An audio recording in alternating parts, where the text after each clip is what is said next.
आपण शिकणार आहोत घड्याळ वाचन. तर बघूया घड्याळ. आता घड्याळात एकूण किती अंक असतात मोजूया.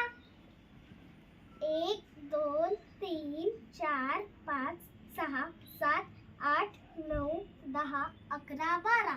घड्याळात एकूण 12 अंक असतात. लहानात लहान अंक असतो तो 1 आणि मोठ्यात मोठा अंक असतो तो 12.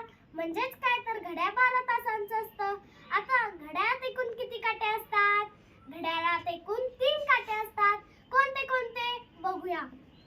तास काटा, मिनिट काटा आणि सेकंद काटा. तास काटा काय दाखवतो? तास दाखवतो. मिनिट काटा काय दाखवतो? मिनिटे दाखवतो. आणि सेकंद काटा सेकंद दाखवतो. जेव्हा हा सेकंद काटा 12 पासून फिरून पुन्हा 12 वर येतो तेव्हा 60 सेकंद पूर्ण होतात. म्हणजेच 1 मिनिट पूर्ण होतो. आणि जेव्हा मिनिट काटा 12 पासून फिरून पुन्हा 12 वर येतो तेव्हा 60 मिनिटे पूर्ण होतात. म्हणजेच 1 तास पूर्ण होतो. आता आपण बघूया घड्याळात किती वाजले आहेत ते. आता तास काटा 5च्या पुढे म्हणजे 5 वाजून गेलेले आहेत. तास काटा ज्या अंकावर असतो तेवढे वाजले असं आपण समजायचं. आणि मिनिट काटा 6 वर आहे म्हणजे किती मिनिटे झाली कसं ओळखणार? 12 ते 1 मध्ये या ज्या लहान रेषा आहेत त्या आपण 6 पर्यंत मोजायच्या. मोजूया. 1 2 3 4 5. 12 ते 1 मध्ये 5 रेषा आहेत म्हणजे मिनिट काटा 1 वर आल्यावर 5 मिनिटे होतात. आता आपण बघूया 1 ते 2 मध्ये किती रेषा आहेत. 1 2 3 4 5. 1 ते 2 मध्ये 5 रेषा आहेत म्हणजे प्रत्येक अंकांमध्ये 5 5 रेषा आहेत. मग काय करायचं? 5 चा पाढा आपण 6 पर्यंत म्हणायचा. 5 सक 30 म्हणजेच 5 वाजून 30 मिनिटे झालेली आहेत. यालाच आपण म्हणतो 5:30 वाजले. आता आपण अजून काही उदाहरणे बघूया.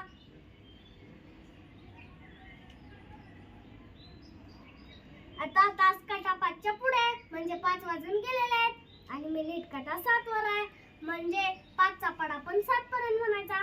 5 7 35 म्हणजेच 5 वाजून 35 मिनिटे झालेली आहेत.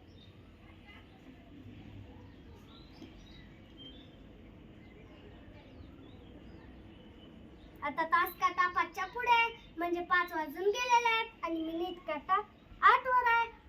आपण 5 चा पाढा 8 पर्यंत म्हणायचा. 5 8 40 म्हणजे 5 वाजून 40 मिनिटे झालेली आहेत.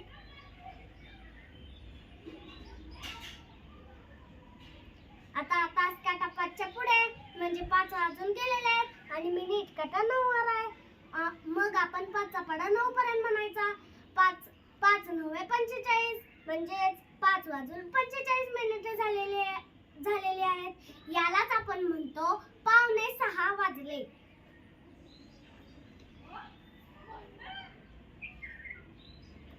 आता तास काटा 5च्या पुढे म्हणजे 5 वाजून गेलेले आहेत आणि मिनिट काटा 10 वर आहे. मग आपण 5 चा पाढा 10 पर्यंत म्हणायचा. 5 10 50 म्हणजेच 5 वाजून 50 मिनिटे झालेली आहेत.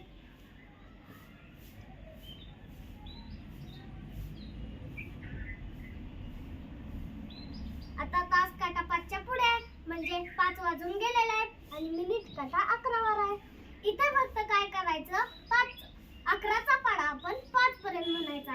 11 पंचे 55 म्हणजेच 5 वाजून 55 मिनिटे झालेली आहेत.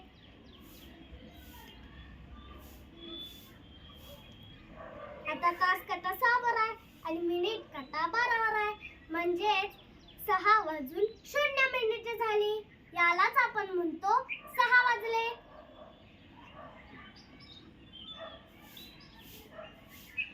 आता तास काटा 6च्या पुढे म्हणजे 6 वाजून गेलेले आहेत आणि मिनिट काटा 1 वर आहे म्हणजे 6 वाजून 5 मिनिटे झाली.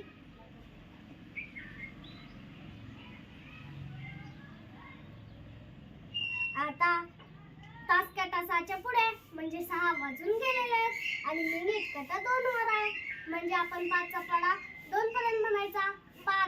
5 दुने 10 म्हणजे 6 वाजून 10 मिनिटे झालेली आहेत.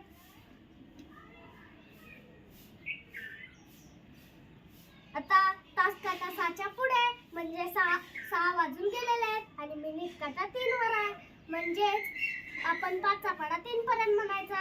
5 त्रिक 15 म्हणजे 6 वाजून 15 मिनिटे झालेली आहेत. यालाच आपण म्हणतो 6:15 वाजले.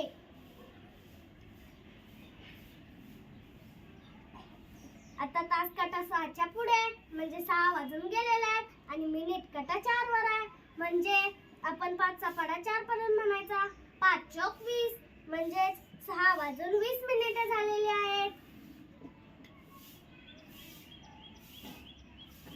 आता तास काटा 6च्या पुढे म्हणजे 6 वाजून गेलेले आहेत आणि मिनिट काटा 5 वर आहे. मग आपण 5चा पाढा 5 पर्यंत म्हणायचा.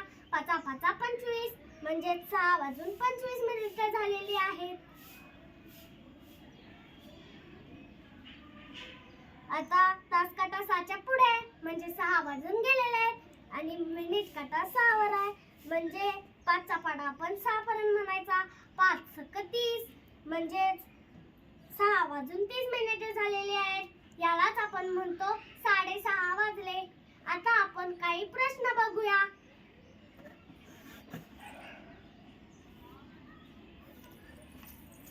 आता 1 तास बरोबर किती मिनिटे? 1 तास बरोबर 60 मिनिटे.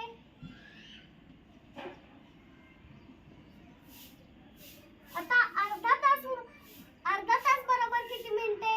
अर्धा तास बरोबर 30 मिनिटे.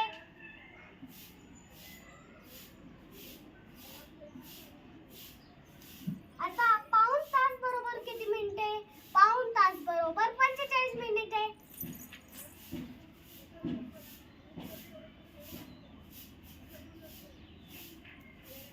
आता 2 मिनिटे बरोबर किती सेकंद? 1 मिनिट म्हणजे 60 सेकंद आणि 2 मिनिट म्हणजे 120 सेकंद.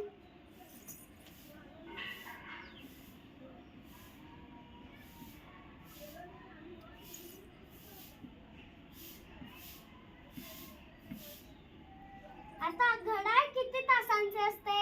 मगाशीच मी सांगितलं घड्याळ 12 तासांचे असते.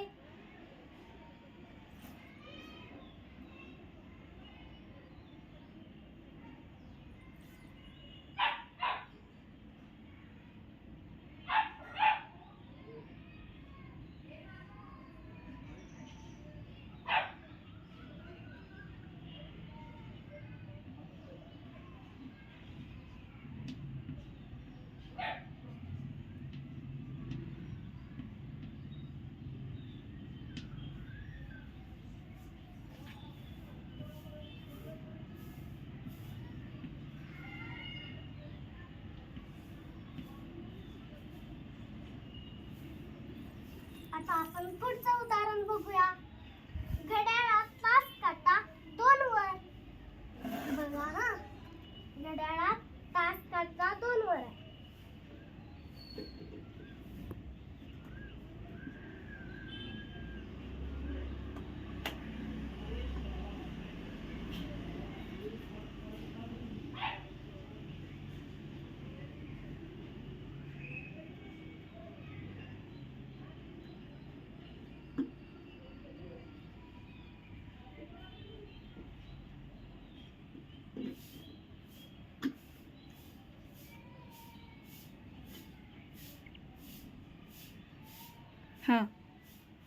आता घड्याळात तास काटा 2 वर आणि मिनिट काटा 3 वर असेल तर घड्याळात किती वाजले?